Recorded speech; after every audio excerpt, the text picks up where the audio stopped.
यकीन था कि ये इलेक्शन जीत जाएगा, लेकिन इसने गरूर में आकर कहा कि अगर इसके हिस्से में 5 लाख वोट आ गए तो माज़अल्लाह। Hello guys, welcome to our channel. और आज हम लेके आए हैं people who challenge Allah and regret it. So ऐसे कौन ही लोग हैं जो अल्लाह को चैलेंज कर रहे हैं यहाँ पे। मेरे को तो वो देख के हैरानगी हो रही है। और वो कैसे चैलेंज कर रहे हैं, क्या वो कुछ डिमांड कर रहे हैं या फिर वो कुछ मतलब कि या तो फिर कुरान को चैलेंज कर रहे हैं। वो क्या करना चाह रहे हैं वो चीज़ हमें नहीं पता है, और क्यों कर रहे हैं वो भी नहीं पता है। सो देख लेते हैं इस वीडियो के अंदर। और मुझे ऐसे लगता है वो शायद ऐसे ये चैलेंज करे कि अगर आप हो तो दिखो, या फिर कुछ ऐसा करिश्मा करके आओ, कुछ में भी ऐसा, क्योंकि एथीस्ट ऐसे ही करते हैं ना। तो बाकी जो भी होगा वो तो वीडियो देखने के बाद ही पता लगेगा। और मेरे को सीरियसली नहीं पता है कि उन्होंने क्यों भगवान को चैलेंज किया है। जो भी है वो देखते हैं वीडियो, देखने के बाद ही पता लगेगा। तो स्टार्ट करते हैं वीडियो। भाई देख लेते हैं कैसा होगा। तो आप भी देखो, हम भी देखते हैं। Let's start. दोस्तों, क्या हुआ जब एक मुल्क के प्रेसिडेंट ने अल्लाह को चैलेंज किया और इसके बाद वो सुबह का सूरज नहीं देख सका, और कैसे एक बादशाह ने खाना काबा को गिराना चाहा और अल्लाह ने इसे गर्क कर दिया।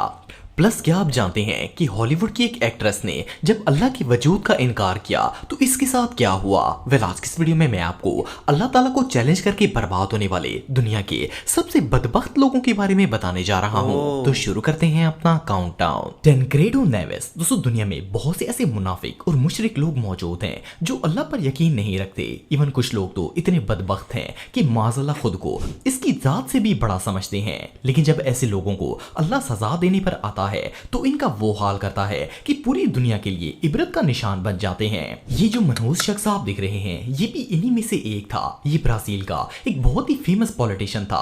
इसकी उम्र 74 साल थी और मजहब के एतबार से ये एक ईसाई था। 1985 में इसने ब्राजील के अंदर नए प्रेसिडेंट के लिए होने वाले इलेक्शंस में हिस्सा लिया। क्योंकि ये एक फेमस पॉलिटिशियन था और इसने बहुत सी सियासी खिदमात भी सरंजाम दिए थे, तो इसे पूरा यकीन था कि ये इलेक्शन जीत जाएगा। लेकिन इसने गरूर में आकर कहा कि अगर इसके हिस्से में 5 लाख वोट आ गए तो माज़अल्लाह खुदा भी इसे प्रेसिडेंट बनने से नहीं रोक सकता। इसने इतने बड़े अल्फाज वक्त तो दिए थे, लेकिन इसे अपने अंजाम का अंदाजा भी नहीं था। 15 जनवरी 1985 को जिस दिन इलेक्शन होने थे, इससे सिर्फ एक दिन पहले टनक्रीडो शदीद बीमार पड़ गया। इसे अचानक पेट में इतना शदीद दर्द उठा कि ये हॉस्पिटल पहुंच गया। जब डॉक्टर्स ने इसका मुआयना किया तो पता चला कि ये कैंसर की आखिरी स्टेज पर खड़ा है। इस तरह इलेक्शन से एक दिन पहले हॉस्पिटल में ही एडमिट हो गया था। खैर, अगले दिन इलेक्शन हुए और ये इलेक्शन जीतकर ब्राजील का प्रेसिडेंट बन गया। अभी प्रेसिडेंट तो बन चुका था, लेकिन इसकी हालत इतनी खराब थी कि ये आईसीयू में पड़ा था और इसे किसी चीज का होश नहीं था। जीतने के बाद भी कुछ नहीं कर पाया। इसी हालत में पड़ा रहा। इवन इस दौरान इसकी 5 सर्जरीज की गई, लेकिन कोई फायदा नहीं हुआ। आखिरकार 21 अप्रैल 1985 को हॉस्पिटल में ही इसकी डेथ हो गई। इस बदबख्त ने अल्लाह को चैलेंज किया और अल्लाह ने इसे ऐसा इबरतनाक अंजाम दिया जो पूरी दुनिया के लिए मिसाल बन गया। ये प्रेसिडेंट तो बन गया, लेकिन अल्लाह ने इसे इतनी तौफीक नहीं दी कि ये अपना ओहदा संभाल सके। वेल, अब बंदा अल्लाह को चैलेंज करेगा तो रिजल्ट तो भयानक ही होगा। मर्लिन मोरे। दोस्तों, मर्लिन एक फिल्म स्टार और सिंगर थी। ये 1 जून 1926 को लॉस एंजलिस में पैदा हुई थी। जब ये छोटी सी थी तो इसके पेरेंट्स की एक एक्सीडेंट में डेथ हो गई थी और इसे यतीम खाने भेज दिया गया। इसने अपना बचपन ऑर्फन एज में ही गुजारा था और वहां रहकर ही अपनी स्टडी कंप्लीट की। 1945 में जब वर्ल्ड वॉर 2 चल रही थी, उस वक्त मर्लिन एक फैक्ट्री में काम करती थी। तब इसकी मुलाकात एक फोटोग्राफर से हुई। इसे मॉडलिंग का शौक था और इस फोटोग्राफर ने इसे मॉडलिंग की ऑफर दी। इस तरह मर्लिन ने अपने करियर की शुरुआत की और देखते ही देखते ये सक्सेसफुल एक्ट्रेस बन गई। कुछ अरसे बाद इसने एक्टिंग और मॉडलिंग के साथ साथ सिंगिंग और राइटिंग भी शुरू कर दी, जिससे इसका फेम और ज्यादा बढ़ गया था। मर्लिन की लाइफ परफेक्ट जा रही थी और इसके पास दौलत, शोहरत, यहाँ तक कि दुनिया की हर चीज मौजूद थी, लेकिन ये खुदा को नहीं मानती थी। 1962 में एक दिन ये फिल्म की शूटिंग के लिए एक चर्च में गई हुई थी। जब ये चर्च में थी तो वहां मौजूद पादरी से मजहब के मामले में इसकी बहस स्टार्ट हो गई। पादरी इसे खुदा पर यकीन दिलाने की कोशिश कर रहा था, लेकिन मर्लिन थी कि अल्लाह ताला के वजूद से ही इनकार कर रही थी। खैर, आखिर इसे शदीद गुस्सा आ गया और इसने कहा कि मुझे खुदा की कोई जरूरत नहीं है। इस बदबख्त औरत ने ये अल्फाज कह तो दिए थे, लेकिन इसे पता पता नहीं था कि इसके साथ क्या होने वाला है।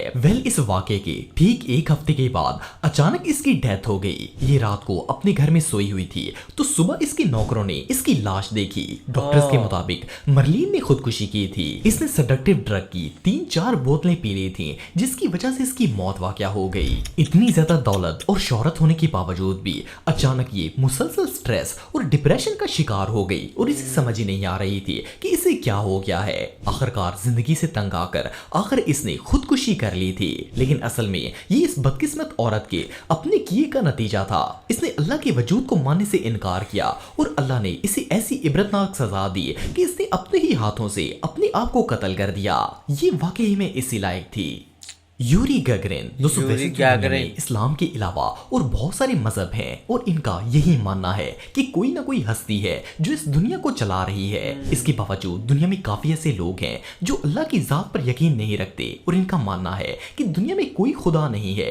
यूरी भी ऐसी ही सोच रखने वाला एक शख्स था। ये 1934 में रशिया के अंदर पैदा हुआ। कहने को तो ये क्रिश्चियन फैमिली से ताल्लुक रखता था लेकिन इसने कभी भी खुदा पर एतमाद नहीं किया। 1958 में जब सोवियत यूनियन और यूएस के दरमियान कोल्ड वार चल रही थी, उस वक्त ये सोवियत एस्ट्रोनॉट बना और इसने स्पेस में जाने की तैयारी शुरू कर दी। इससे पहले कभी कोई रशियन एस्ट्रोनॉट स्पेस में नहीं गया था। यूरी खला में जाने वाला पहला रशियन एस्ट्रोनॉट था। आखिरकार 12 अप्रैल 1961 को इसने अपना खलाई सफर शुरू किया और कामयाबी से स्पेस में पहुंच गया। ये 1 घंटा 48 मिनट तक खला में रहा। वैसे तो स्पेस में जाकर इसने काफी सारी ऑब्जर्वेशंस की लेकिन इसकी तबाही वहां से शुरू हुई जब इसने अर्थ स्टेशन पर कन्वर्सेशन के दौरान शोखियां मारते हुए कहा कि मैं स्पेस में आया तो हूं लेकिन माज़अल्लाह ऊपर कोई खुदा नजर नहीं आ रहा और हंसना स्टार्ट कर दिया।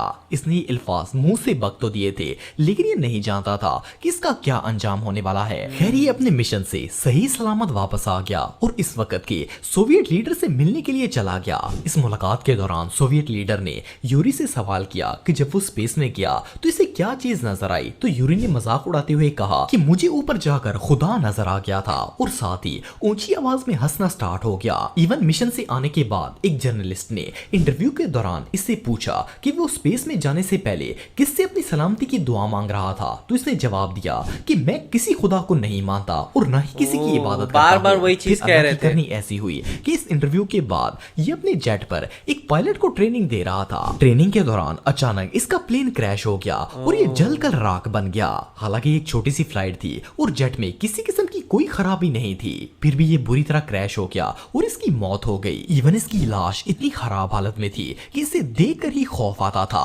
बहरहाल जब बंदा अल्लाह ताला से ही मजाक करना शुरू कर देगा तो रिजल्ट तो ऐसा ही होगा। अब्राहा दोस्तों 571 सदी ईस्वी में यमन की सल्तनत पर एक जालिम बादशाह हुकूमत करता था। इसका नाम अब्राहा था। इसने यमन में अपने नाम का एक गिरजा घर बनाया और ये चाहता था कि यमन में रहने वाले तमाम मुसलमान मक्का को छोड़ के इसके गिरजा घर में इबादत करें। ये मनहूस शख्स अपने आप को खुदा कहता था और लोगों से कहता था कि वो इसकी इबादत करें। लेकिन जब मुसलमानों ने इसके खिलाफ बगावत की तो ये इंतहाई तैश में आ गया। इसने मुसलमानों को चैलेंज किया कि ये माज़अल्लाह खाना काबा को गिरा देगा। चुनाचा ये अपनी फौज की एक बड़ी तादाद लेकर मक्का मुकरमा पहुंच गया ताकि खाना काबा को गिरा सके। इस बड़े लश्कर में सिर्फ सिपाही ही नहीं बल्कि हजारों की तादाद में हाथी, घोड़े और हथियार भी मौजूद थे, जबकि इसके मुकाबले में मुसलमानों की तादाद बहुत ही कम थी और इनके पास कोई जंग का सामान भी मौजूद नहीं था। लेकिन जैसे ही अब्राहा अपनी फौज को लेकर बैतुल्ला के नजदीक पहुंचा तो अचानक आसमान में परिंदों की एक बहुत बड़ी फौज नमूदार हो गई। इन परिंदों ने आसमान पर आते ही खाना काबा का तवाफ करना शुरू कर दिया। ये अल्लाह का मौजज़ा था कि इसने अपने हरम की हिफाजत के लिए परिंदों का एक बहुत बड़ा झुंड भेज दिया। अब्राहा के हाथियों और घोड़ों ने जैसे ही इन परिंदों के लश्कर को देखा तो वो बौखला गए और इधर उधर भागना शुरू हो गए। इन हाथियों और घोड़ों पर अब्राहा के जो सिपाही सवार थे वो इनके यकायक भागने से न सिर्फ जमीन पर गिर गए बल्कि इन्हीं हाथियों और घोड़ों के पांव के नीचे आकर मरना भी स्टार्ट हो गए। इन परिंदों ने अल्लाह के हुक्म से अब्राहा और इनके सिपाहियों पर पत्थर बरसाना शुरू कर दिए। इवन इन छोटे छोटे परिंदों ने इस बादशाह समेत इस पूरी फौज को आसमान से पत्थर मार मार कर हलाक कर दिया। इस वाक़े के हवाले से कुरान मजीद में एक सूरह भी नाज़िल की गई है जिसका नाम सूरह खेल है। इस बादशाह ने अल्लाह ताला को चैलेंज किया और छोटे छोटे परिंदों ने इसे गर्क कर दिया। बेशक अल्लाह ताला हर चीज पर कादर है। वाह, बहुत काफ़ी ज़्यादा शॉकिंग वीडियो थी। अब हमें पता लगा कि इन लोगों ने कैसे चैलेंज किया खुदा को। मेरे को सबसे वियर्ड ये लगा कि जो वो एस्ट्रोनॉट था जो मतलब स्पेस में गया था, तो उसने स्पेशली वो मतलब एक पेज में लिखा था कि यहाँ पे कोई भगवान नहीं है। तो वो चीज़ मेरे लिए बहुत ज़्यादा शॉकिंग थी, आप कैसे कर सकते हो। और वो वहाँ पे हंस रहा था नीचे आकर, जिसने मजाक बनाया है ना, तो वो चीज़ बहुत ज़्यादा गलत है। ठीक है, आप नहीं मानते हो कोई बात नहीं, लेकिन इसका मतलब ये नहीं है ना कि आप ऐसे मतलब कि बुरा बोलो, क्योंकि आप लोग ज़्यादा नहीं, आप जो लोग बिलीव कर रहे हैं ना उनकी भावनाओं को आप ठेस पहुँचा रहे हो, तो वो चीज़ हो जाती है। बाकी ये नहीं मुझे भी पता कि वो चीज़ भगवान की वजह से क्या हुआ, पर हाँ, लेकिन ये बोल सकते हैं हम लोग, लेकिन जो लोग मानते हैं उनकी भावनाओं को उन्होंने ज़रूर ठेस पहुंचाई है। और सेम उस मॉडल के साथ भी यही था कि उसको वो भी यही कह रही थी कि नहीं मानती है, चलो ठीक है नहीं मान, तो फिर आप दूसरों के है ना, दूसरों के मतलब ओपिनियंस को तो रिस्पेक्ट करो कम से कम, वही बात आ जाती है। बाकी काफ़ी ज़्यादा शॉकिंग वीडियो थी कि ऐसे भी लोग एग्जिस्ट करते हैं हमारे वर्ल्ड में। वही जिस तरीके से उन लोगों ने अपमान किया और साथ में माना नहीं, वो चीज़ ख़राब हो गई। और वो लास्ट वाला जो बताया था वो स्टोरी बहुत मेरे को अच्छी लगी, लाइक किस तरीके से वहाँ पे पूरी परिंदे आ गए थे और उन्होंने पूरे काबा को वहाँ पे घेर लिया था, और फिर जो भी उस पर अटैक कर रहा था उनके ऊपर पत्थर डाले गए थे। तो वो चीज़ देख के बहुत हैरानगी हुई थी। तो आपको कैसा लगा ये वीडियो देख के, और आपको क्या लगता है कि आप ऐसे किसी को जानते हैं जिसके साथ ऐसा सिमिलर हुआ है, तो हमें कमेंट सेक्शन में ज़रूर बताइएगा। तो ऐसे लाइक करते जाइए, कमेंट करते जाइए, शेयर करते जाइए और करते जाइए।